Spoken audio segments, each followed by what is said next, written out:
You can cause a lot of hurt for yourself and for the people around you if you have the wrong idea about God. Now, I know that's a pretty bold statement, and it might even feel offensive to hear. Like, who are you to teach me about God? Maybe you're not sure you even believe in God, or you think God is just a concept created by human beings, or you believe in something less personal, like the idea of karma or some greater force in the universe. Or maybe you don't think about God much at all. In fact, maybe you think it matters more what we think about ourselves as individuals than what we think about God, or even what God might think about us. Maybe all of this God stuff feels just unknowable, and so you don't give much thought to it. Well, if that's the case, can I ask you to just stick with us for a little bit longer? Because here at Community Christian Anywhere, we believe that there is a God who created you and me, and that He made Himself knowable to us through the person of Jesus Christ. Now, again, that may sound like a pretty silly idea for rational adults to buy into. The God of the universe making Himself knowable through a Jewish carpenter who lived in a small, poor part of the world 2,000 years before the internet or global news media corporations? Wouldn't there be a better way of getting the word out about the existence of God than that strategy? And honestly, if that question intrigues you, I hope you'll consider not only watching this video, but investigating our community, because that's precisely what those of us at Community Christian believe happened in the first century through the life of Jesus.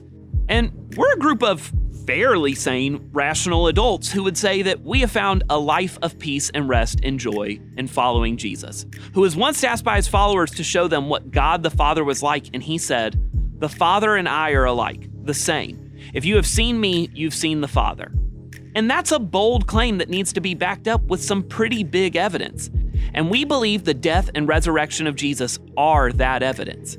Now, we don't have time in this video to answer all the questions you may have about the death and resurrection of Jesus, but if you have questions, I want to encourage you to reach out by texting the number on screen any questions you might have. Our teaching team would love to walk with you through any questions you might have, because we believe that what you think about God really matters, and it even matters what you think God thinks about you. And you don't need to worry if you're not sure what you think about God right now, because we believe no matter what you think about God, He can't stop thinking about you. He's for you, and He only has good things in mind for your life. And throughout this video, we want you to catch a glimpse of some of the good God has in store for you. Hi, my name is Benjamin, and welcome to Community Christian Anywhere.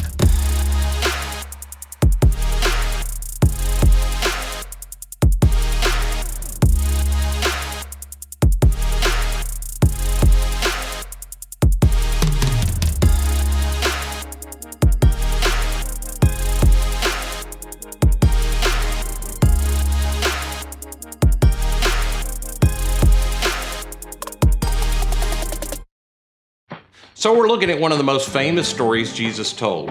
And the reason He told the story was to help people who had a wrong idea about who mattered to God.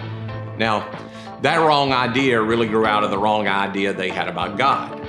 This story is recorded for us in the New Testament in a book called Luke. And it starts because the religious leaders can't believe that Jesus is hanging out with people who are so far from God. They mutter and say, "Why does this holy man eat with these people?" So, in that context, He told a couple of stories.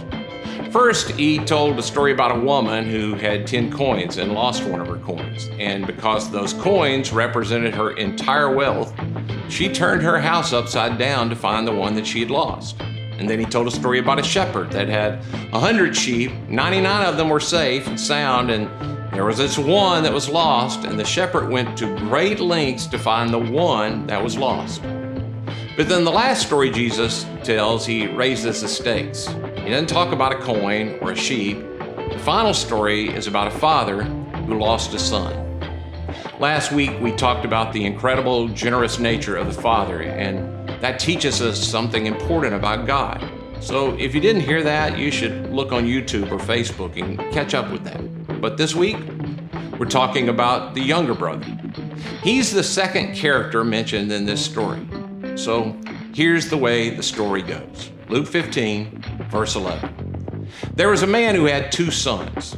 Now, I got to remind you, the whole point of this story is not that God's like a father who has this unconditional love for His son. That's a part, but not all. Remember, this story is told to respond to the muttering of the religious leaders. The story is for them. He wants them to see that they've been blind to who God really is and how they've been seeing God has made them narrow and very self-righteous. But their view of God was a half view of God, and it was destroying their souls, and it's affecting the people's lives around them. There's a man who had 2 sons, and the younger one said to his father, "Father, give me my share of the estate." So he divided his property with them. So this son comes to his father, and we can't even understand what that would be like because we don't think of inheritance in the same way. Well, most of us don't think like, my parents owe me an inheritance. But this younger brother came to the dad and said, essentially, "Dad, I'd be better off if you were dead. I mean, I don't need you, but I could sure use the stuff that you're keeping me from by you still being here." He couldn't stand the thought of living as the son of a wealthy father. He still enjoyed the blessings of being under the supervision of this father. He wanted to make his own decisions. He wanted to have full control of his life and all of his father's blessings. And to everyone, to their surprise, the father does exactly what the boy asked. So the boy says, "See ya," to his dad, to his family, to his home, and he sets out on his own with his portion of the family's wealth. Jesus said, not long after that, the younger son got together all he had, which was all that had been given to him by his father, and he sets off for a distant country. And there he squandered his wealth in wild living. And after he'd spent everything, there was a severe famine in the whole country, and he began to be in need. Not long ago, I was reading this section by a great theologian, Dr. Esau McCauley, and he helped me see something I'd really missed. I missed it, I think, because of my own life story and really because of my culture. The part I always remembered was where Jesus says he squandered his money in wild living and began to be in need. But Dr. McCauley, who grew up really poor, points out the detail I'd always just overlooked. Jesus intentionally says there's a famine in the land after he squanders his money. Now, we know this is a parable, so it's not like Jesus is telling a true story, so he doesn't have to include this detail about the famine. The boy still winds up broke, he's still in trouble, so why include the famine? Well, I believe it's because this was a circumstances that was totally out of the young man's control. And it was the circumstances beyond him that ultimately caused him to hit rock bottom. Yeah, he'd made bad choices. For sure, he could have done a lot of things differently. His choices didn't help him at all. But when we're making choices, we all like to think, and whatever the consequences are, I'll handle that. I'm in control. I make the decisions. I can control the consequences. I mean, how many times have you said to yourself, I got this, I'm good, I can handle it. And then something outside of your control reminds you, I don't have it. I actually don't have it. A severe famine was in the whole country, and he began to be in need. He was at rock bottom. Most of us, we only hit rock bottom when we don't have any other choices, when you're left with no place to turn. Rock bottom happens when you got nowhere else to go. And that's where this younger son got because of the famine. Now here's what anyone listening to Jesus tell this story had to be thinking. This could have all been prevented if he had just stayed under his father's provision. He didn't have to get to this place. We can probably assume that this same famine that hit this distant land probably also hit the father's estate as well. But the workers that were employed by the father, they were still eating and living indoors because they were under the master's supervision. They were under the care and provision of the father. But it got so bad for this young man that he hired himself out to a citizen of that country who sent him to the field to feed pigs. Now, it's hard for us to understand how repulsed this crowd would have been by this statement that a Jewish man would be feeding pigs. In their culture, this would have been despicable. It would have been embarrassing for the family and embarrassing for the parents. Jesus even says he longed to fill his stomach with the pods that the pigs were eating, but no one gave him anything. And in that moment, the harsh reality of his decisions had caught up with him. He had longed for freedom, to do what he wanted when he wanted. And it led him to starving and begging for pig slop. And that's because we all know there's just no such thing as ultimate freedom. This independent life we all dream of, a self-autonomous, self-directed, independently wealthy, I make my own decisions and I'm not accountable to anyone kind of life, is a fantasy. It doesn't exist. And as we're going to find in this younger brother's story, the greatest independence he finds is found being dependent on the Father. And for you and me, the greatest independence that we can have is found when we're dependent on the one who owns it all, the one who invites us to call him Father. So here's the question for you and me. Why do we run? Why do so many of us have this thing in us that just wants to run? Now, for some of you, that doesn't describe you at all. You might be listening and thinking, not me. I love rules. I love knowing what's expected of me. I'm a rule follower. You're like the older brother in the story, and you look at people that have gone off to a distant land looking, and you think, looking? For what? What are you looking for? Whatever it is, you're not gonna find it out there. So you stay close to home and do the right thing. And if you aren't careful, that's your thought about God. You think, you do the right thing, and then God is cool with you. God is a being who wants you to do the right thing, so just do it. And that's just as dangerous a thought. And we'll come back to that idea next time. But others of us are like, I don't want that. That sounds so boring. It sounds restricting. It sounds like death, which is why maybe you went off to a distant land or you're on the way there now because you think life with the Father just sounds boring. And that's because ultimately, we don't understand the love of the Father. And when we don't understand who God is, who our Father is, we're all tempted to run away from home.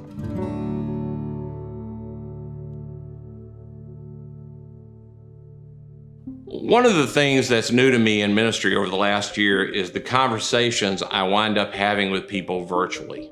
There's a project we're working on with other churches where we respond to people's questions that are at the end of these online videos that people find when they're looking for help with all kinds of things. A few weeks ago, one of them came from a video called What Keeps You Up at Night, and it was sent in at 2:42 a.m.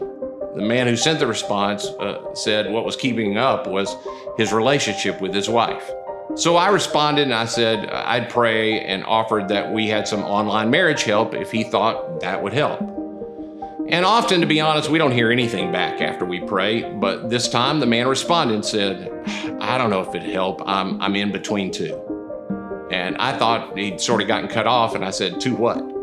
And he said, two women. And then he told me the story. He'd watched the video from the couch in the living room because that's where he was sleeping. He's in the house with his wife and his two kids, but his wife's found out that he's having an affair and she wants him to choose. And until he chooses, he can't come back into their room. He went on to say that he knew he'd messed up and he didn't know what to do and where to turn. So I said, as I told you, I'm a pastor.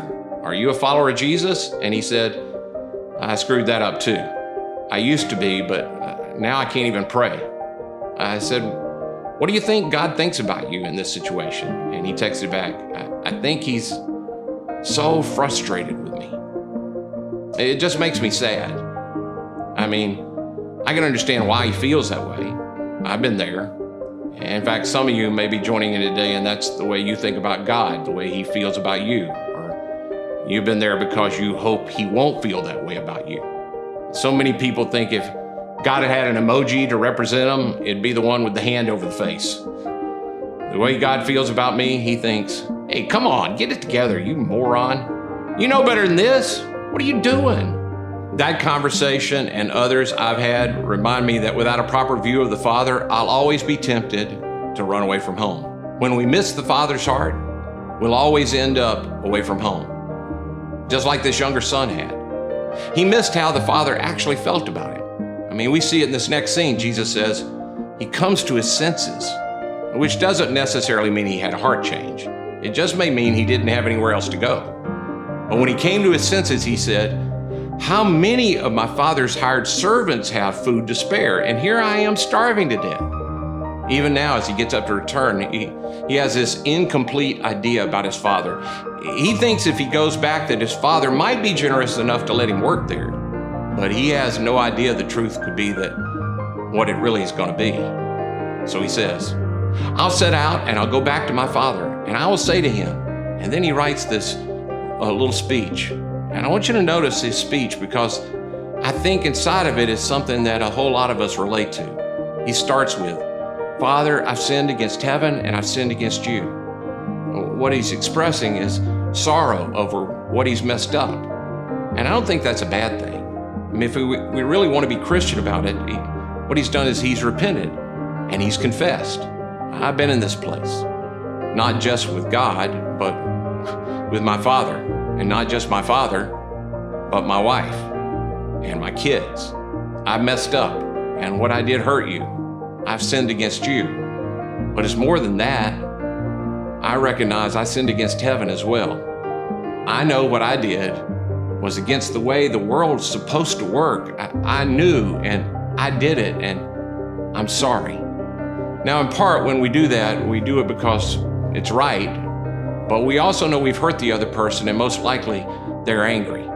In fact, when some of you think about how God thinks about you, that's what you think. You think God's angry. I mean, he has to be. How could he not be? And maybe what keeps you away from him is that you feel like he's angry with you. The boy continues his speech. Father, I've sinned against heaven and against you. I'm no longer worthy to be called your son. You can see him opening up the door to shame, to embarrassment. Now, I know what it's like to be told that you're bringing shame on the family.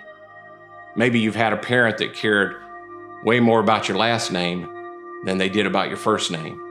Cared more about keeping up the perception of the way it looks, the way we do it. But in this case, we'll see all the shame, it didn't come from the Father. This was all in the Son. I've sinned against heaven. I've sinned against you. I'm no longer worthy to be called your son. Just make me like one of your hired servants. I just need to come back. I don't know why we run. There's something off in the relationship, and it might be on our side or it's mutual. It doesn't really matter.